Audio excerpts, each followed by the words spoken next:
Vamos lá então, começando mais um Correspondente Médico. Bem-vindo mais uma vez, doutor Fernando. Obrigado, Elisa Vec, e vamos trabalhar. Vamos trabalhar, esse é o lema aqui desse jornal e você pode participar sempre usando a hashtag Correspondente Médico.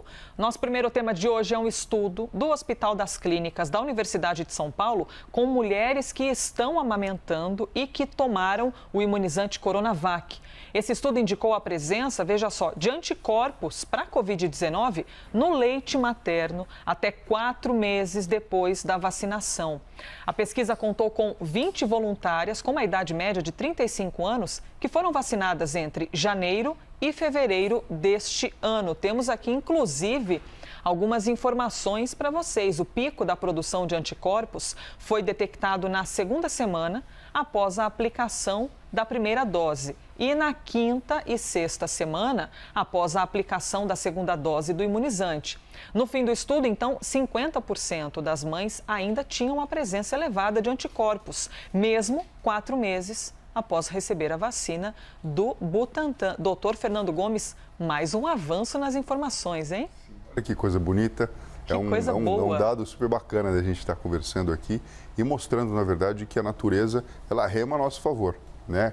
Não é novidade que o leite materno ele é extremamente rico em nutrientes necessários para o desenvolvimento do bebê e também para o enriquecimento do sistema imunológico. Agora aqui a gente tem a oportunidade de ver um desenho de um estudo super bonito, no qual gestantes foram vacinadas com a Coronavac no início do ano, porque, obviamente, fizeram parte desse processo inicial, por trabalharem no hospital. Eu também fiz parte dessa leva de pessoas que foram vacinadas.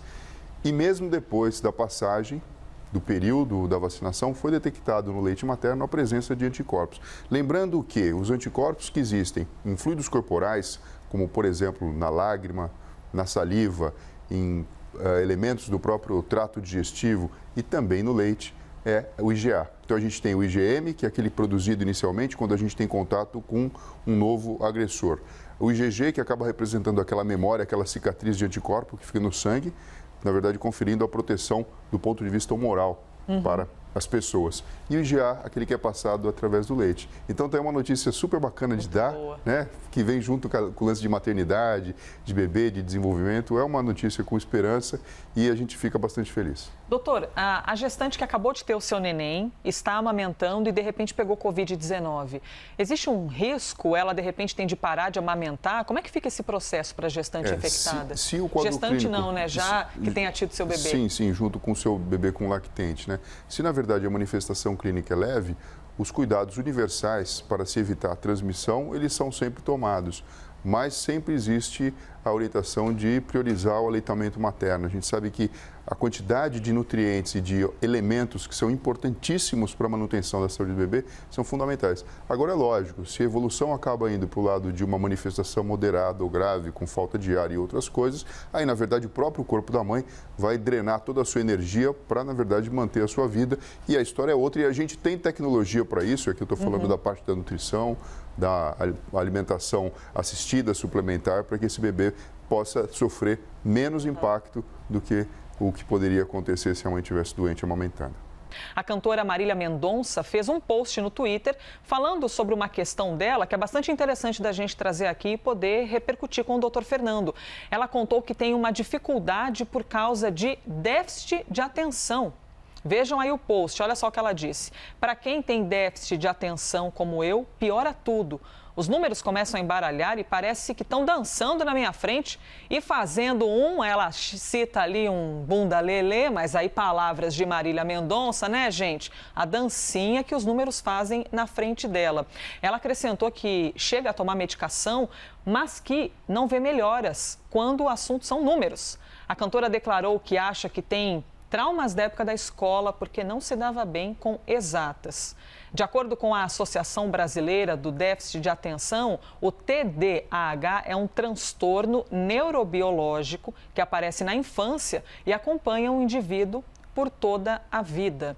Doutor Fernando Gomes, como os adultos podem identificar isso na criança? Porque agitação, distração, inquietação geralmente são características das crianças. De que maneira perceber que, isso não está tão normal assim, acho que pode ter alguma coisa? Bom, em primeiro lugar, a gente precisa entender que a atenção é a porta de entrada cognitiva para dentro do nosso cérebro, de todas as informações e experiências. Quando existe prejuízo na vida cotidiana de uma criança por conta de uma alteração na captação da atenção, a gente então entende a necessidade de se procurar um profissional de saúde para realizar o diagnóstico e estabelecer o tratamento de forma definitiva. Lembrando que existe um tipo de atenção, que é aquela que eu peço para a criança fazer uma tarefa e observo como ela desempenha, e a outra atenção que está relacionada com a percepção do meio ambiente. Então, geralmente a criança que tem uma atenção diferente, a gente sabe que mais ou menos aí a taxa da prevalência acaba sendo de 3 a 5% de todas as crianças que apresentam esse tipo de problema, essa criança ela não consegue focar e não consegue, então, desempenhar uma tarefa com tranquilidade. E a gente percebe que tem sofrimento nisso, porque geralmente quando entra num processo pedagógico, vai para a escola, pode ter alterações associadas, às vezes uma dislexia, alguma outra coisa também, que dificulta tanto lidar com letras como com números e assim sucessivamente.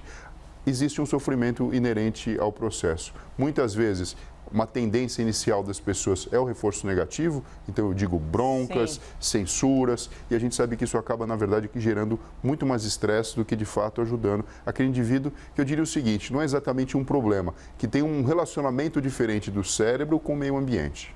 Um desafio que deve ser compreendido e olhado com atenção pelos pais. Então, fica aí o registro em nosso quadro. O nosso próximo tema é sobre transição de gênero.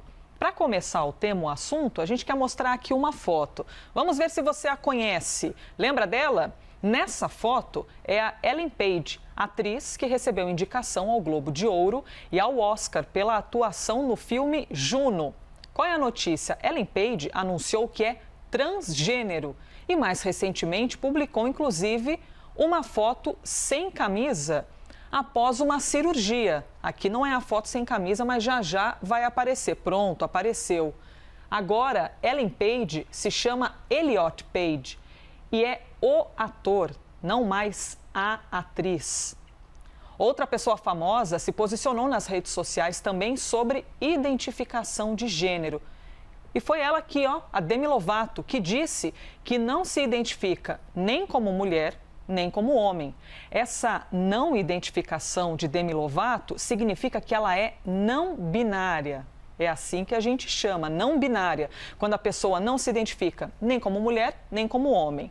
Para ajudar a gente a compreender ainda mais esse assunto, que a gente sempre quer compreender muito mais, para termos respeitos com todas as pessoas, a ativista Alina Durso falou com a gente sobre a importância de pessoas famosas darem visibilidade a questões de gênero. Vamos então ouvir.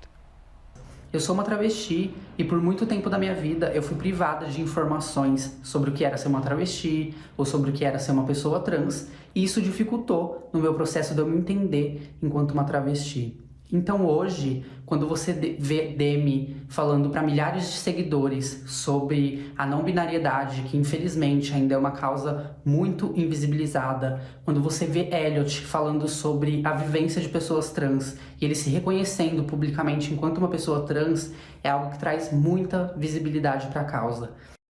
Alina Durso, então, falando com a gente, ela que sempre compartilha muita informação na rede social para gerar entendimento e, consequentemente, respeito. Doutor Fernando Gomes, temos aqui algumas definições e é muito comum que muita gente acabe se confundindo um pouco em compreender todos esses nomes, mas a gente quer aqui compartilhar com vocês as diferenças entre orientação sexual e romântica, identidade de gênero, quando uma pessoa não se identifica nem como homem, nem como mulher, ou nasce como mulher, mas na verdade se identifica como homem e faz a transição, e também a questão do sexo biológico. Doutor Fernando Gomes, a gente olha essas questões e é muito comum que alguém pense assim, puxa vida, não estou entendendo nada. Mas por que é importante falar sobre esse assunto? E principalmente temos pessoas de bastante relevância, né, do cinema e da música, trazendo à tona. Isso acaba nos trazendo mais compreensão quanto às diferenças? Quando a gente fala em empatia e entendimento do ser humano, do próprio comportamento humano, a gente tem, na verdade, linhas de pesquisa que colaboram com esse entendimento. Então, dentro da própria psiquiatria, por exemplo, é extremamente importante o entendimento dessa situação. Porque você imagina o seguinte, a gente quando nasce e a gente tem consciência da nossa experiência dentro dessa grande aventura que acaba sendo a vida, a gente primeiro recebe um nome. Muitas vezes a gente não escolhe, papai e mamãe que escolhe, alguém escolhe o nome da gente. Na sequência, quando você se apresenta, você diz o gênero que você, na verdade, se identifica. E quando existe um conflito disso, com informações como, por exemplo, o sexo biológico, aqui a gente está falando de órgão genital, a questão da própria orientação sexual ou romântica, ou até mesmo o próprio comportamento mental e desempenho de habilidades cognitivas, você pode imaginar que existe um sofrimento aí dentro. A partir do momento que a gente entende que a humanidade progride e a gente entende essas diferenças, existe a importância de incluir todo mundo e não, na verdade, de classificar ou simplesmente afastar, a gente percebe que tem um trabalho todo sendo desenvolvido. E quando a gente esbarra nas cadeiras médicas, esse trabalho, Elisa, é feito por um grupo multidisciplinar, que tem um olhar muito delicado e especial para cada pessoa e para cada situação. Doutor, no caso do Elliot Page, do ator, nasceu mulher, não se identificava como mulher, então passou pela transição de gênero, porque se identifica como homem, mas isso não quer dizer que a orientação sexual seja exatamente, porque agora se identifica como homem é porque gosta de mulher. Pode continuar gostando de homem ou de mulher ou até ser bissexual. São tantas definições que a gente acaba, às vezes, tendo isso embaralhado um pouco na nossa cabeça. Imagine para a pessoa que é a protagonista dessa situação. Então, por que a importância, muitas vezes, de ter um acompanhamento médico para quem está passando por isso, para poder saber que eu posso me sentir amado, posso me sentir aceito, porque eu sou um ser humano, igual a todos os outros. Sim, porque todas essas nuances, elas são realmente desafiadoras. E a estrutura psíquica de todas as pessoas é extremamente importante para você ter uma sociedade que seja plena, feliz e saudável. E você pode imaginar o grau de conflito que tem dentro da cabeça de uma pessoa e, assim, o preconceito, na verdade, ele só vem para temperar isso de uma forma negativa.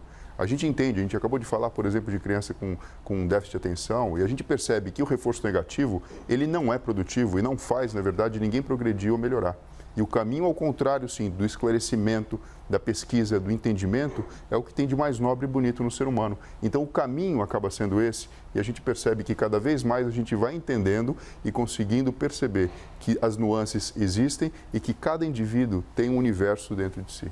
Doutor Fernando, trazendo aqui o nosso olhar ainda mais para essas questões da psicologia e desse acompanhamento que você sempre reforça muito para a gente, se para quem vê de fora esse assunto já é um desafio natural para todos nós, imagine a pessoa que vive ele e dentro da sua própria família. Por que é tão difícil para nós, muitas vezes, aprendermos a lidar com as diferenças e ter de pensar que, mesmo diante, às vezes, de um preconceito, de uma falta de entendimento, precisa existir amor. Porque é importante para uma pessoa saber que ela é amada.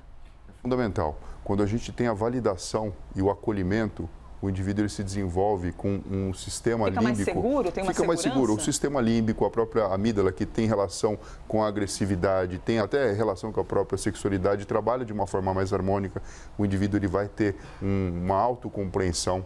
Ele vai ser um indivíduo menos irritado, um indivíduo menos agressivo, muitas vezes com uma autoestima bem trabalhada.